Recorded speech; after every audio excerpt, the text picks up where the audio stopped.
Hey, it's Heike, and welcome to the show. Today's episode promises an inspiring tale of resilience and reinvention. And our guest takes us on a journey from being unemployed, divorced, and in debt to become a beacon of hope, hosting a top-rated show and embracing the nomadic lifestyle of an RV traveler. Our guest will share her secrets on reshaping your life for the second half of life and the brave steps that you can take one at a time for a much brighter and fulfilling future. So this episode is packed with motivation and practical advice that helps you get unstuck and inspired for your midlife journey. So without further ado, tune in and let's find out together all the nuggets our guest has to share.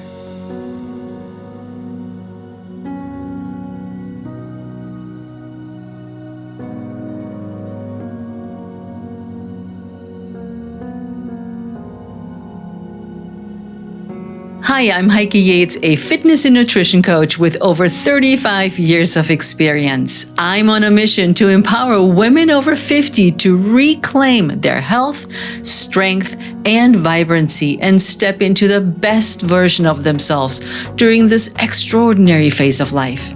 You're joining an incredible global community of women who have decided to stop dimming their light and ignite their inner spark instead. I'm thrilled to have you with us. On this podcast, I break down complex fitness, nutrition, and mindset concepts into easy, achievable steps that you can incorporate into your life today. No matter where you are, it's never too late to start. I sit down with some truly amazing people who've gone from tough times to great heights and experts who share tips to tackle your challenges. You'll feel supported knowing you're not alone in your journey. It's like having a personal support team in your corner. Together, we're going to change the conversation around aging, break down barriers, and reveal the true power of being over 50. So let's challenge the norms, take action, and say, yes, I can. This is the Pursue Your Spark podcast. Hello, everybody. I love to introduce you to my friend, Wendy Valentine. Wendy Valentine is a writer, motivational speaker, master coach, and the host of the Midlife Makeover Show, ranked in the top 2.5% in the world out of 3 million podcasts, and is number 1 in midlife on iTunes and Spotify. She is a champion for midlifers. Since Wendy's own midlife revolution, she's been helping people all over the world navigate challenges over 50 to create their best life, or their best second half of life, I should say. Wendy enjoys cooking, dancing, as you know from her reels, writing, RVing, that's a word, hiking, traveling the world, laughing with her 3 sons, and making people smile. Welcome to the show, Wendy. Oh, Heike, you're so awesome. And you know what? You were one of my first guests on my show, on my podcast. Yes. And you were great. And here we are, full circle. Almost a year later, actually. Actually, just about the same time, I'm thinking. Is that right? A year later. Yeah. Isn't that great? Thank you so much. And for people that can't see or that aren't watching YouTube, I can see behind you, it says Pursue Your Spark, which is the name of your podcast, which I've always loved that name because it means so much to me. Pursue Your Spark. And for me, I had to pursue my spark and get my spark reignited a few years ago. So yeah, that's, I love that. And I think everyone out there should pursue their spark. Absolutely. Thank you very much. But what the listeners don't see is that you are in your RV. And I want to point this out because a year ago, you're like, Heike, we're going to be doing this in my RV. And I was like, cool. Yeah, it's funny. I was like, all I need is Wi-Fi and my microphone. I'm good to go. You know, it's funny though, nowadays, and one good thing that came out of COVID, right, is that there's more remote jobs. Why work in one little place, in one little cubicle, when you can just go work all around the world, which is what I do. So yeah, when I'm not RVing in the United States. Then I'm living in Madeira, Portugal, which we've talked about that too, which is amazing. So thankfully they have Wi-Fi over there. But yeah, so I'll tell you the story how I ended up. Yeah. Go ahead. Hold on. What is Wendy most passionate about? What am I most passionate about? Well, you know what? It's continuing to help everyone out there. Everything that I create, whether it be the podcast, videos, books, online courses, honestly, I'm creating what I needed a few years ago. And when I went through my own little midlife crisis, midlife meltdown, if you will, I needed a podcast about midlife. I needed a book about how to reinvent myself. I needed all those things and I couldn't find them. So that's actually, that's my passion right now, is everything that I'm doing to try to make everyone's lives a little bit more exciting and more fulfilling. And fulfillment, that's been like my word of the year. That's a good word. I like it. Yes. I like it. Yeah. Because we always talk about like, oh, I just want to be happy. All right. I just want freedom and I want joy. But what is that really? But are you fulfilled? Because a lot of times we can be happy, but we're not fulfilled. And I think what's exciting about midlife is that it's a great opportunity to take a look at your life and go, how can I add some more fulfillment here? Or am I fulfilled? Yeah. And to find to pursue your spark. Yeah. Now, when I look at you now, Wendy grown up, Wendy with 3 sons, which we all get to talk about a little bit. What was little Wendy like? Where was Wendy when you grew up? Who were you? What were you? What Good question. Good question. You know what? I love that you said that, because I think a lot of it is about bringing out your inner child and giving yourself permission to play. I love to play.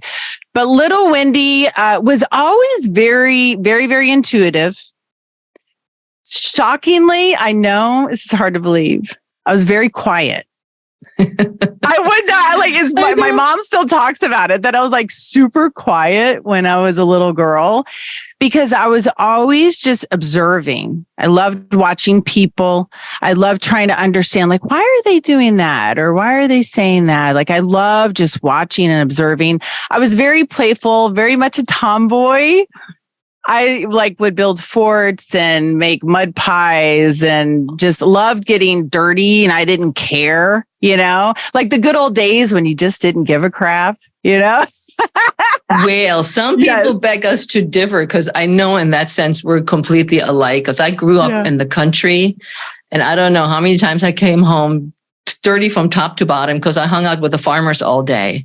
My mom was not very happy about this. And I remember a picture of myself at maybe age 5 or 6. And I remember it today. I had to wear this pretty dress that we were going somewhere. And the picture is Heike makes a fist, stands still like a rod, and stares in the camera.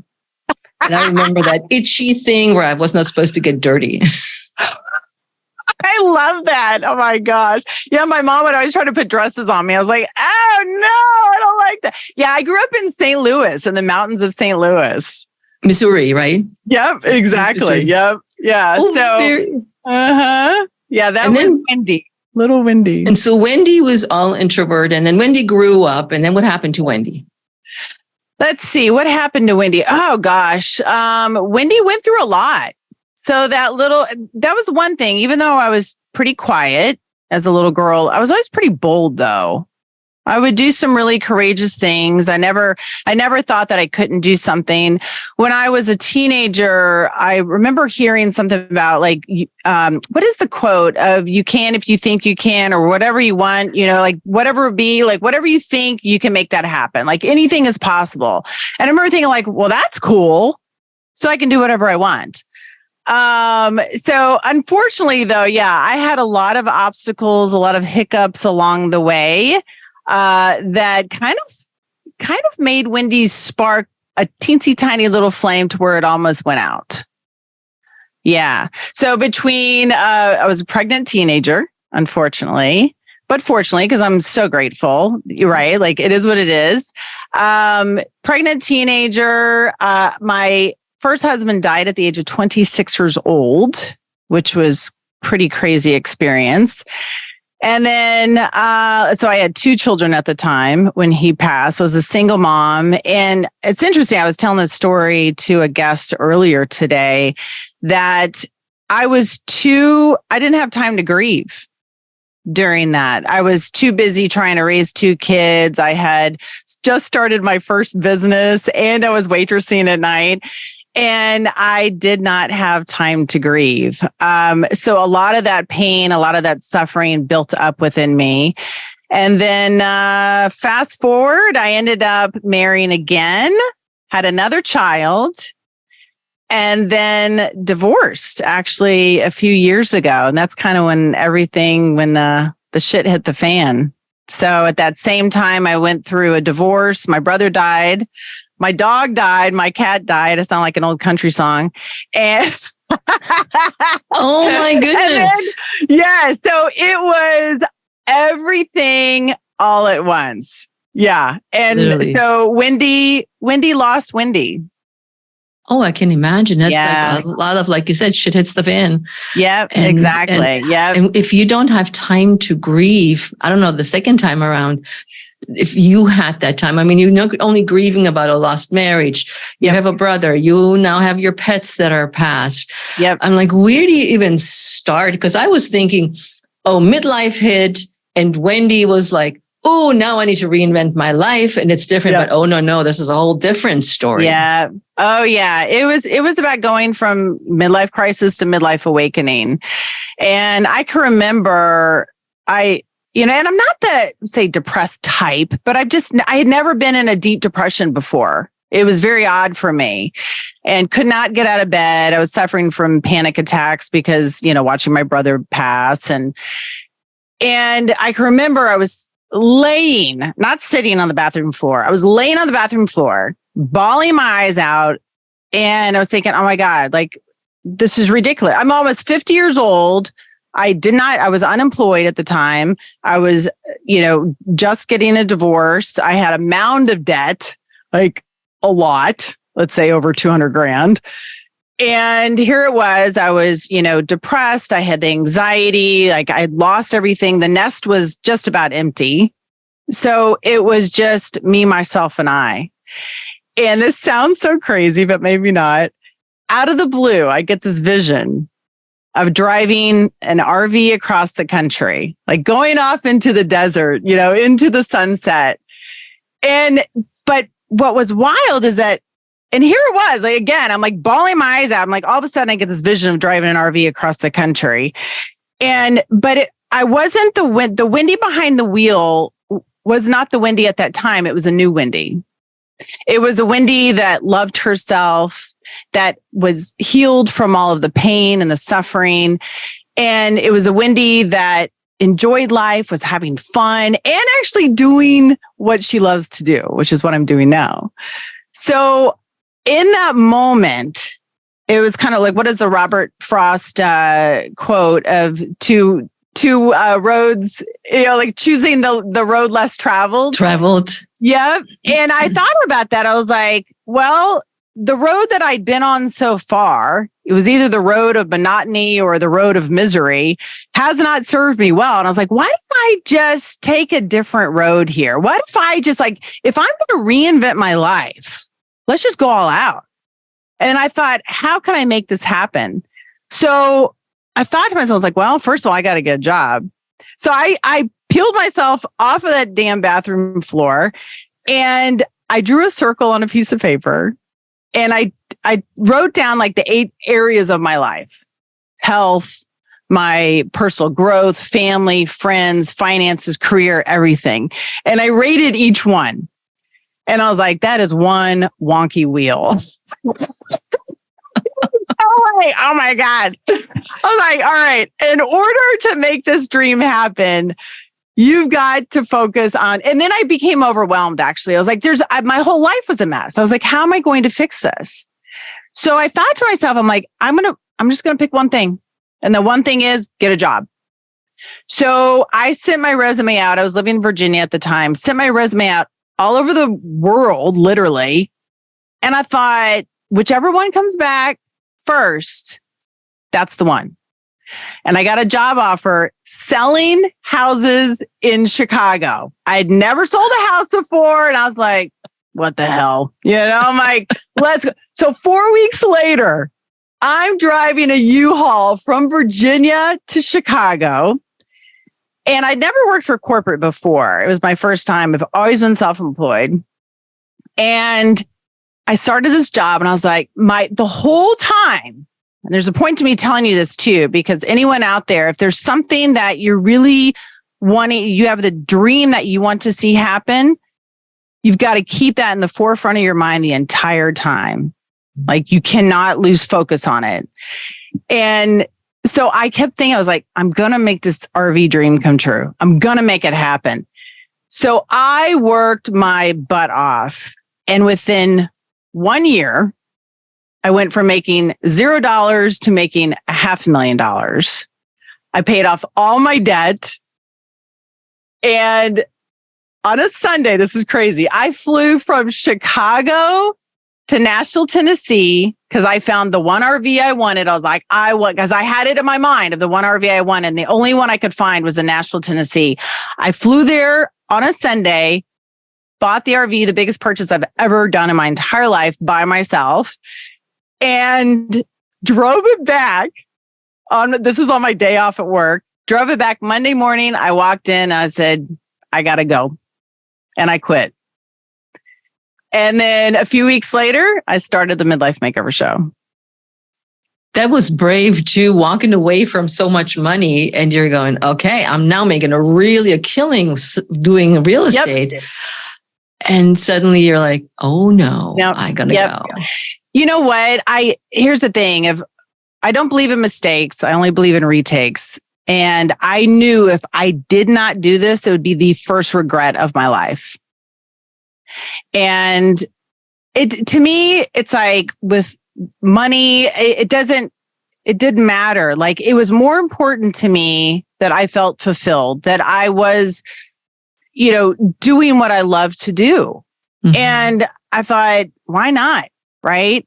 And so I'm so glad I took the leap. I mean, those few years were rough, but it was all perfect. It was all planned. It was the way it was supposed to be to get me to where I am. So what would be that's my story. I'm sticking to it. So what would be some practical strategies when somebody hears that? And I know I was in that situation when I got divorced. I had no job. Yeah. And I had the 2 kids, but mine were little at this point, 3 and 5 or 5 and 7, something like this. And I was like, I couldn't just go out and get a banging job. And so I sat there and I started teaching fitness, which was my entry into making money. But with somebody in that situation, what would you say? What would some of the steps be aside from having a vision? How could they get there and achieve that financial stability that we're all looking for at that point? Because not everybody gets a big alimony check or a house sign over with the Riviera or something. Yeah. I know. Yeah. I mean, I was starting from negative with mine. So first of all, my biggest suggestion is to become your own cheerleader. And for me, once I really became mindful of how I treated myself and how I spoke to myself, I had a lot of guilt, a lot of shame during that time. And, especially like if you're going through a divorce or you're starting from zero, if you're starting from negative, this too shall pass. It will. But you also have to take action. You have to take action. You have to be kind to yourself. You've got to cheer yourself on. And I started meditating during that time. And I used to always think meditation was just like sitting there and trying not to have thoughts. And it's actually not. It's really sitting there and becoming aware, becoming mindful of your thoughts. I think of it like a ticker tape, going across in your head. And like, I realized, I thought, wow, I can't believe I'm thinking this way. All these negative thoughts, and I would just treat myself like crap. And I didn't realize it. It's like those voices that you hear. And I thought, okay, I'm either going to make this my mind, my best friend or my worst enemy, my biggest cheerleader or my biggest critic. And so my goal was, I was like, I'm going to make the cheerleader in my mind larger and louder than the critic.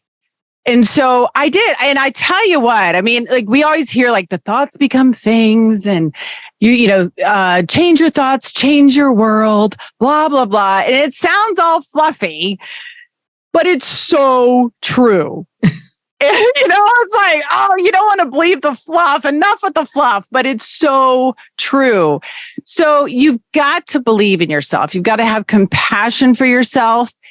And deep down, I feel like we know what we want. We really do, but we're almost scared to admit it. Even if it is like, okay, I need to get out of this relationship. I need to quit this job that is like sucking my soul, We know what we need to do, but it's just a matter of getting that courage to do it. And so many people tell me all the time, like, I want to do X, but I don't have the courage. You make courage. There's no such thing as like handing you a bottle of courage. That would be great, right? Like, I'd be selling those suckers like hotcakes, right? You can sell courage in a jar, but you become courageous by taking action. Keep taking a step, little by little, step by step, you'll get there. And the more action you take, even if it's like tiny little steps. So let's just say, for example, make it really simple. Maybe you haven't been exercising, right? Like, all right, you know what? I'm going to take a walk for 15 minutes, or I'm going to walk to the mailbox. Just a tiny little bit of courage and that one little step, then boom, it leads to another. And you'll feel so proud of yourself that you're making these steps, right? And so it doesn't matter, like whatever your dream is, whatever you're wanting to change in your life, you got to trust it will happen. Will it be easy? No. Because if it was easy, then like, that's no fun. It's in the struggle and the challenge. That's where you really build your resiliency. And that's when your spark really, really comes back. Yeah, because I always say, if it would be easy, everybody would do it. Oh, for sure. Yeah. And like, oh, give me that pill. I want to lose weight. Or give me that supplement so I can lose body fat. Yes. No, that doesn't work. It doesn't work that way in the long run.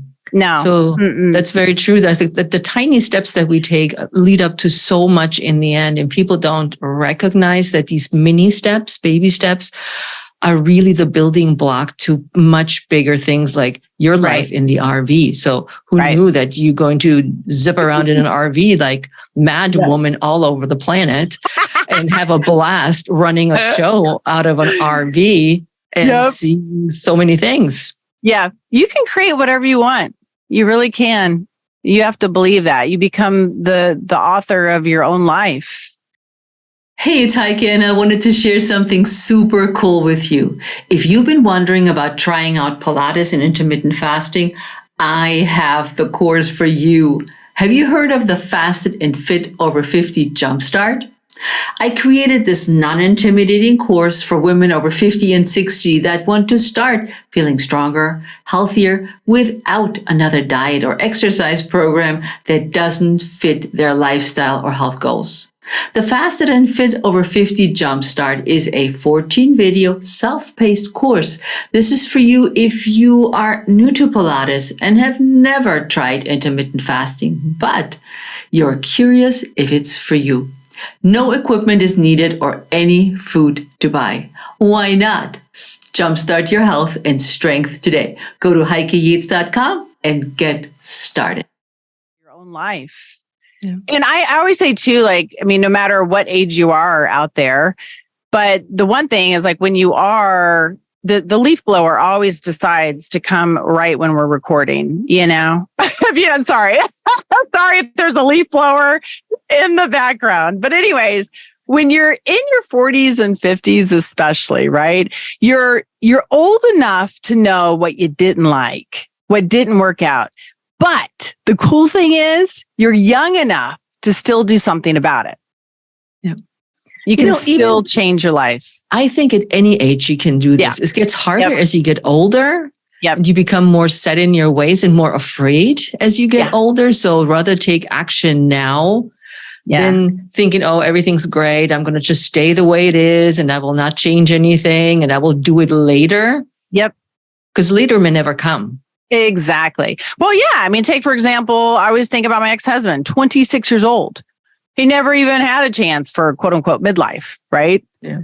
So it's like I always think about like, if I think, well, should I do this? What would Jason do? Jason would be like, heck yeah, you better do it. I mean, if I had another day at life, it's like, go for it.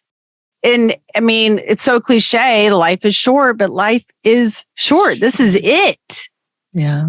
Yeah. Very true. Yeah. Now, when you think about, you said about, how do you reverse engineer your life? How do you move to the next chapter as you keep going? I mean, both of our kids are grown and they're flew in the nest and they do whatever they're doing in their own little nests or lack thereof. Yeah. How do you reverse engineer our life? How do we move forward? What do you think? So good question. So first of all, you got to know where you're going. You got to know what you want. And trying to figure that out, just like when I drew the circle on the piece of paper and I looked at all areas of my life, I was like, okay, what do I want? What do I want my family to look like? How do I want my health to be? What about my finances? Would I like money in the bank? What about my career? Do I want a new career? Like you got to think about what you want. Cause I feel like if you have a wishy-washy dream, you're going to have wishy-washy results, right? Like you have to be super duper clear on what you want. And you may not have all the details from the get-go, but you figure it out as you go along, right? So for me, going back, I had this vision of driving this RV across the country. And I wasn't quite clear. I've always wanted my own show, but I didn't have all that figured out yet. But I knew I wanted a show. I knew I wanted to work out of my RV and play out of my RV, right? So I kept that in the forefront of my mind. And then I was like, okay, I'm over here at point A. I'm laying on the bathroom floor in a puddle of tears, right? And over there at point B is me driving an RV across the country. And I had to reverse engineer. I had to back it up, go, how am I going to get over to B? And what steps do I need to take to go backwards from B to A, basically. And that's what I did. I was like, all right, well, yeah, gonna need to get a new job, gonna need to get out of debt, gonna need to heal from all this pain and suffering. So I made a list. I just journaled and wrote about all the things that I wanted, not what I did not have, because that's kind of like coming from a place of lack, right? This is what I want.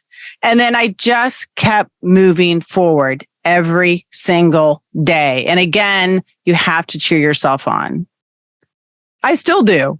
I mean, I have days where, people think, oh, Wendy, you're so happy all the time. I'm like, oh, good golly, I would explode. But, if I have a rough moment, I'll catch myself. I catch that voice that's like, oh my gosh, I can't do this. Of course you can do this. Yes, you can. I try to become my own best friend, right?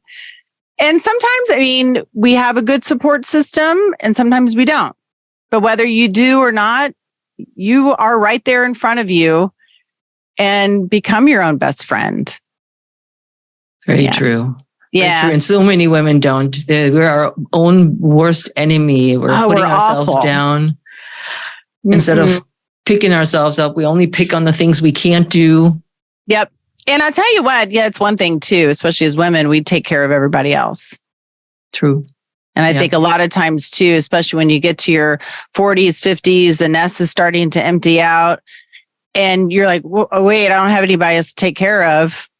Maybe it's time to take care of yourself. Right. Mm-hmm. And at first it feels like as if you're being selfish, but you're not.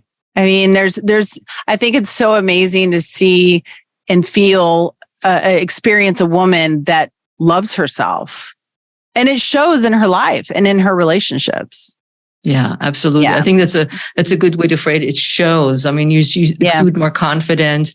You're happier despite the fact that there are ups and downs in your life. And it's always like, come on, like take life by the horns and see what happens. What's the worst thing that can happen? That you fail. Yep. Then you get back up. But it's not really a failure. It's a learning process. Yeah. You just learn something about yourself in the situation you're trying to tackle. Yep. And then you go, oh, okay. That didn't work. Oh, how else can I do this? Yeah. And there's always wisdom in every single thing that you go through. Always. You may not realize it right away. Sometimes it takes me years and I'll go, oh, that's why I went through that divorce. That's why I was in debt. That's why, there's always a reason, and it's just shifting your perspective. You just have to look for the gold at the end of the rainbow. Yeah. Which brings us to downsizing, downshifting, and downright enjoying your second half of life. And I like this when you cued me for that as a question. I was like, downsize, downshift, and downright enjoy your second half. This is a good one. So in your courses, because you're teaching several courses, do you talk about this? How do you talk about this in the sense of your courses? Well, so as far as like downsizing, the downshifting, one thing too, obviously, I mean, everything inside this RV, this is all I have. Like this is she's it. Currently, listeners, she's currently swiveling her camera around so we can see it. So when you watch the video, it looks pretty empty and cleaned out, very much like I there's some soap there's some soap on the counter, my coffee maker. Yeah, I mean, this is, I've lived in the big fancy houses, 6,000 square feet, filled with Pottery Barn furniture. And I've had it all, the swimming pools and the big cars, and I've had it all. And here it is. I'm living in 150 square feet with everything that I own is in it. And I tell you what, I don't miss all the stuff. And I've noticed too, especially again at midlife and with empty nests, it's like you're going to have some empty rooms and you have a lot of empty space. And you got to think like, okay, do I really want to maintain all this stuff? Let's just say if it was completely paid for, right? Even if you're living in $1 million house and it's completely paid for, which is awesome. Congratulations. But it still takes time and energy to maintain that house and maintain all that stuff. And I look back at some of the videos where it shows my closet. Oh my God. My closet, you guys, was probably about the size of this RV. Wow. I mean, and filled with gorgeous clothes and gorgeous shoes. But I mean, I'd wear the same damn thing all the time anyways, But so, when I was back in Chicago and here it was working my corporate job, and I was like, okay, I guess if I'm moving into an RV, I got to get rid of some stuff. And it took me a long time. It was a little tough in the beginning because we have all these sentimental things. And oh my God, I didn't realize I was so into knickknacks. I was like, what is this? why did I buy this stupid candle that I've never burned? Like, it's not a candle meant to be burnt, So I went through everything. And still, even when I went to pick up that RV in Nashville and was trying to squeeze all my stuff in here, I was like, it's not fitting. I had to get rid of more. When I took off on my journey, my RV journey across the country, I went to Goodwill on the way out. I was like, here's some more stuff. They were like, yeah, But I tell you what, I love the freedom of it. And downsizing and just not having so much stuff to have to take care of. And there's a saying in the RV world and RV life that if you bring something in the RV, something's got to go. So it makes you really think about what you buy. And now, of course, I'm going to, I just went to Yellowstone, Grand Teton. Where else did I go? Glacier, Mount Rushmore. Right. And what are at all those places? Gift shops. And I'm like drooling, going, oh my gosh. I was like, if I buy the shirt that says Yellowstone on it, I'm like, or I buy the little coffee cup that says glacier on it, which is really cool. Where am I going to put it? And so I not to say, I don't think I was an overspender, but I think I would spend just to spend. Mm-hmm. So now it's great. I don't have the stress of buying a bunch of stuff and maintaining it. And filling space. Like what I always say. It's like my husband always says, oh, there's an empty wall. We can hang a picture there. And I'm like, no. This is a great empty wall. Yeah. We don't need anything on this empty wall. Yeah. Because I'm by nature a minimalist. The less stuff I have, the happier I am. The smaller my space, the better I feel. Yep. And many people can't relate to that feeling. And they're like, because we all taught more is better. More shows that we are richer in money and lifestyle. We're better than some other people because we have all that. Yes. But it's really not true. No. And, we come into this world with nothing. We leave with nothing. Right. And, it's just, to me, I think you have to define what is freedom to you.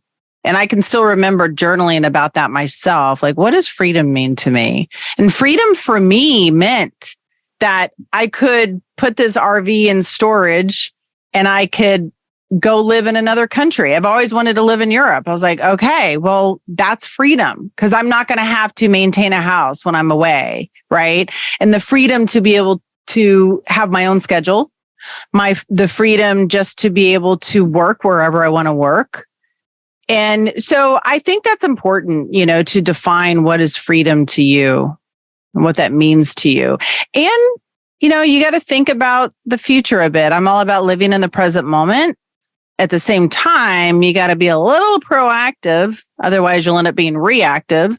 But you got to plan a little bit for the future and decide how you want to be in your 40s, 50s, 60s, 70s, 80s, right?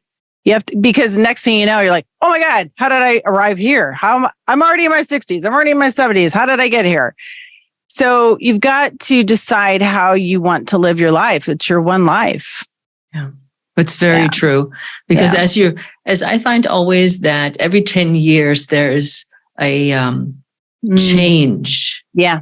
From my 20s to my 30s. My 30s was one of my bigger change. Then at 40, there was another big change. 50 was not so bad as a change, the mental and emotional change. And 60 was like, I'm 60. Screw you all. I'm just doing what I want to do.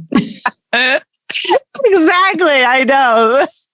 It's a wise woman. I was in Hawaii celebrating my 60th birthday and we went all out with balloons and my husband took photos on the beach and it's just great. And this woman watches us and then she's like, I take a picture of the two of you. And she says, you know what? I'm 70. You're just starting, girl. Life is getting better. Yeah, exactly. Right. It does. It really does get better. But we have to be, like you said, be proactive. Take action and don't wait for us to have things handed to us. Right. So that you're reactive. Yeah. And that's the thing too, proactive versus reactive. When I was kind of going through all those changes in my life, my midlife meltdown, I thought a lot about that because think about COVID. COVID is a good example, right? It forced change. We didn't have a choice. Right. So we had to be reactive. Right. So you're like, oh my gosh, like I completely have to change my life here. Right. Or, for example, you want to quit your job or not. I'm not like trying to encourage anyone to quit their job, but let's say you wanted to start a new career. You're going to have to be proactive about it. It's going to be a proactive change in your life as opposed to reactive change. If you get served with divorce papers, it's a reactive change. Right. So be proactive and just go ahead and keep pushing yourself towards a better future for yourself. Yeah. How would you do that? How would you push yourself? Yeah. How would you do that? If somebody says, this is great, wise Wendy says that, but how do I do that? Well, kind of going back to what I was saying before, you got to figure out what you want and little by little, step by step, you'll get there. And one of my favorite quotes is leap and the net will appear. And who said that? Julia Cameron, I think. And someone had said to me, they're like, well, the net doesn't always appear. I'm like, no, you're the net. It's about having faith in yourself that you'll figure it out. You guys, when I took off in this RV, I had no idea how to do any of it. People are like, oh, she's doing like, I had never, that when I pushed on that gas pedal leaving Nashville, I was like, holy crap, what am I doing? It took me an hour just to change lanes. So I was so nervous. I was like, what if I hit someone or, and now I'm like, I'm all over the highway now. I'm like, back out, get out of my way, everyone. But you figure it out. And actually, that's the beauty of it. Kind of going back before about those little bitty rewards, and that's how you build up the courage. And it sounds so silly, but even the first time, like just doing the hookups on the RV, I was like, oh my gosh, what if I accidentally like flood the whole RV, And I was like, okay, I can do this. Again, going back to being your own cheerleader. I was like, Wendy, you can do this. You got this. You've come this far. You can do this. It can't be that hard. Of course, YouTube was my best friend at the time, watching videos like crazy. Like, yep, you can do this thing.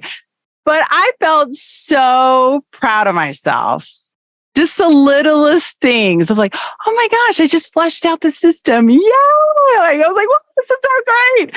But it's so awesome to push yourself because you will get the reward of that. Yeah. Very true. So what's next for Wendy? So good question. More on the podcast. Yeah. It's like just continuing, as continuing to build the podcast. I just submitted my book proposal to my agent. So I'm super excited. We haven't quite figured out the title, but it's something about going from midlife crisis to midlife awakening, something like that. And it's the 7 steps to basically how to reinvent your life. And it's the same 7 steps I did myself, going from that bathroom floor onto, well, I try not to get on the RV floor, but to where I'm at right now. Yeah. So I wrote the book I needed. Very cool. Yeah. But then something else. You got to share that with us too about your travel. Come on, because we just talked about this the other day. Yeah. So I'm winging it, which that is one thing about RV life.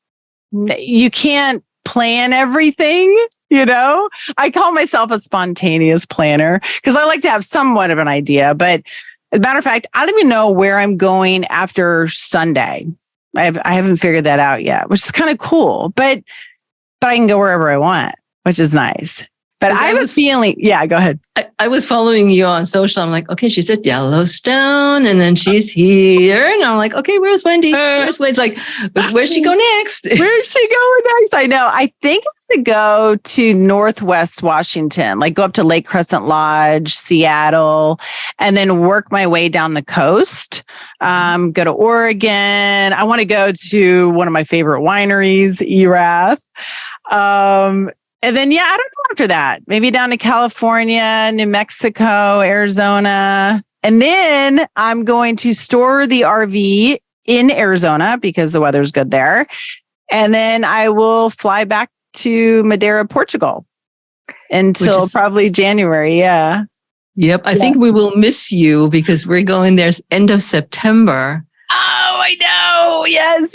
And during October, and we were like, we got to check out Portugal. Maybe we retire there. And you were like, you got to go. This is fantastic. This is great. So we're doing our trip. And unfortunately, we will not be there when you're there. But I mean, if one of us retires there, it's a good vacation spot. It is. I know. Yeah. So today I'm starting the process of my citizenship. So I'll become a citizen of Portugal. Yeah. Because why not?